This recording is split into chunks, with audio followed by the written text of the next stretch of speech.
You know what's so mind-boggling to me? We don't know, however, I'm sure you're going to tell us. View discretion advised. Men fumbling women. And that is really a hard thing for me to think about in reverse. Like, it's very rare that I feel like, oh, yeah, she fumbled you. The reason a lot of y'all think that is because y'all believe a woman's high level of attractiveness has a lot to say about her character, which is not true.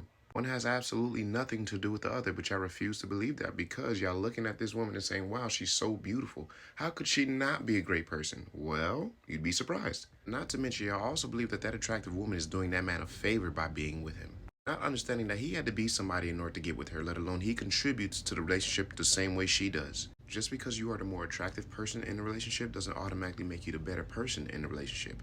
But I'm sure y'all don't want to hear that because then it would force y'all to look at some of y'all friends, close relatives, favorite celebrities in a different light. And actually have to do real work in trying to figure out what kind of character does this person hold outside of their amazing aesthetics. Like, Jermaine Dupri was like, how y'all know she didn't fumble me? It was Janet Jackson, brother. It's Tiana Taylor. It's Rihanna. How do you have Rihanna in your grasp?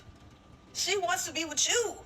And you dropped the ball. How, like, that just never will ever register in my brain. It'll never register because, like I said earlier, you look at these women and their high level of attraction and you pedestalize them in a certain way, which in turn says any man that gets with them is lucky to be with them, not understanding that that man can bring equal or more value than they can. But because you don't find him to be as aesthetically pleasing, you automatically think that woman is the better person in said relationship.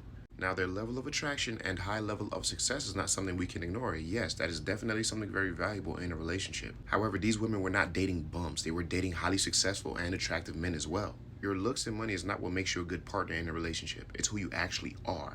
And unfortunately, their career and the way they look can't tell us that. No different from how I thought Ben Affleck fumbled Jennifer Lopez until we actually got to see what kind of person she was. And only then was it like, oh man, I'm so happy Ben got away. Oh man, he dodged the bullet. Yeah, a lot of those highly attractive women be fucking monsters. Now, I'm not saying Janet Jackson, Tiana Taylor, and Rihanna are, well, Rihanna's questionable, but that's a whole nother conversation. What I'm saying is the person you see on screen is not who you actually are dating if you actually get a chance to date them.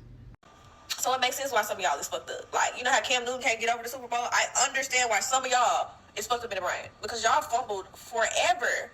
There's no way to recover. There's always a good way to recover if you're actually a good person in your relationships. And just going off the examples that you gave, the only person in a relationship is Rihanna. Janet Jackson is single. Tiana Taylor just got out of a really bad marriage and relationship, which in turn tells me everybody has something to work on. They are not as amazing as you think they are just because they look great. But like I said earlier in the video, y'all don't want to hear none of that because it forces you to question a person that you are idolizing.